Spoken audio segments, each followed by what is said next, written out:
Dans cette partie, on va étudier les coordonnées de la somme de deux vecteurs dans un repère orthonormé OIJ. Donc voici O, voici I, et deux axes sont perpendiculaires. Pour cela, on va partir de la donnée de trois points qui sont A, B et C. Pour les deux points A et B, j'ai la possibilité graphiquement de changer leurs coordonnées, ce qu'on va voir par la suite. Le point C va représenter l'image le point C va représenter l'image du point A par la translation de vecteur OB. Donc le point C est l'image du point A par la translation de vecteur OB. Donc voilà ce que ça donne graphiquement. Donc voici le vecteur OB, voici le point C, voici le point A. A a pour image C par la translation de vecteur OB. Donc les vecteurs OB et le vecteur OC sont égaux, donc ils vont avoir les mêmes coordonnées.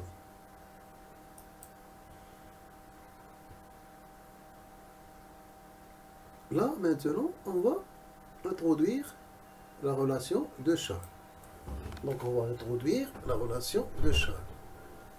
Donc là, on voit que le vecteur résultant en rouge, c'est-à-dire le vecteur OC, est égal à OA vecteur plus OB vecteur. Donc en remplaçant OB par le vecteur AC, on obtient OC égal au vecteur OA plus le vecteur OB qui est égal au vecteur OA plus le vecteur OC qu'on peut simplifier en utilisant des écritures simples. U plus V égale W. U représentant le vecteur OA et V représentant le vecteur OB. Donc là, on a les coordonnées des vecteurs OA, OB, AC et OC. Donc, à l'aide d'un tableur, on va voir quelle relation va lier les coordonnées des deux vecteurs OA et OB, c'est-à-dire des deux vecteurs OA et AC, aux coordonnées du vecteur OC.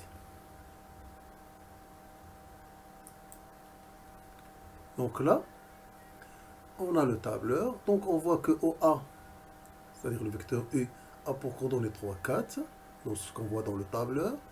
Le vecteur OB, c'est-à-dire le vecteur AC, a pour coordonnées 10, 2, ce qu'on voit dans le tableur.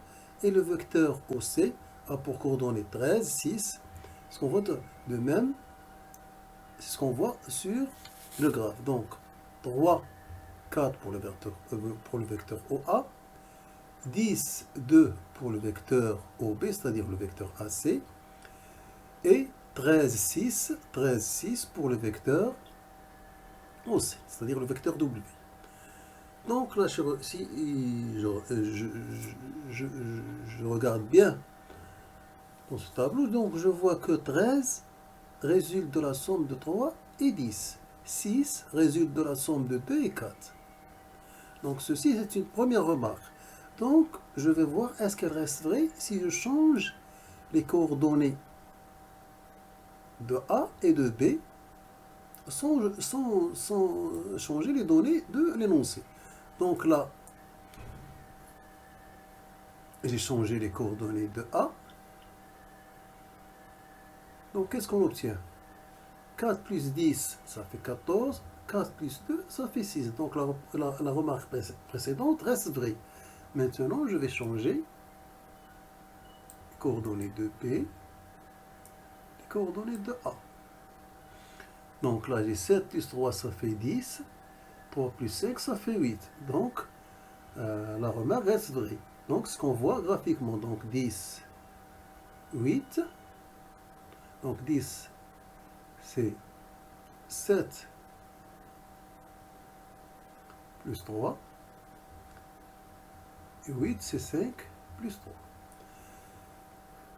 Donc, je vais changer de nouveau. Donc, 8 plus 5, ça fait 13. 5 plus 1, ça... Donc, qu'est-ce qu'on remarque? On remarque que si je fais la somme des abscisses des vecteurs U et V, j'obtiens l'abscisse du vecteur W. Si je fais la somme des coordonnées des vecteurs U et V, j'obtiens l'ordonnée du vecteur W. Maintenant, on va voir est-ce qu'on peut faire une petite démonstration. Donc là, on va voir est-ce qu'on peut obtenir cette relation, est-ce qu'on peut la généraliser en faisant un petit calcul littéral. Donc en général, si on a deux vecteurs U et V, le vecteur U va s'écrire X fois OI plus Y fois OJ. Donc voici OI, voici OJ. Le vecteur V va s'écrire X' fois OI plus Y' fois OJ. Donc là, si je remarque bien cette écriture, donc je vois là qu'il y a des multiplications et des sommes. Donc je remarque que j'ai une distributivité. Donc en appliquant les règles de la distributivité, en appliquant la règle de la distributivité, je constate que je peux écrire X plus X' fois OI plus Y plus Y' fois OJ. Donc, voilà ce que j'obtiens. Donc, U plus V va être égal à W. Cela veut dire que pour obtenir les coordonnées du vecteur W, il suffit de faire la somme des abscisses des deux vecteurs U et V et la somme des ordonnées des deux vecteurs U et V. Donc, W va avoir pour abscisse X plus X', la somme des deux abscisses, et pour ordonnée Y plus Y', la somme des deux ordonnées. Donc, la conclusion est comme ceci. Si un vecteur U quelconque a pour coordonnées X et Y, et V est un vecteur quelconque qui a pour coordonnées X', Y', alors le vecteur résultant U plus V, c'est-à-dire le vecteur résultant qui représente la somme, a pour coordonnées X plus X', Y plus Y'. Donc il a comme abscisse la somme des abscisses des deux vecteurs U et pour ordonnée la somme des ordonnées des deux vecteurs.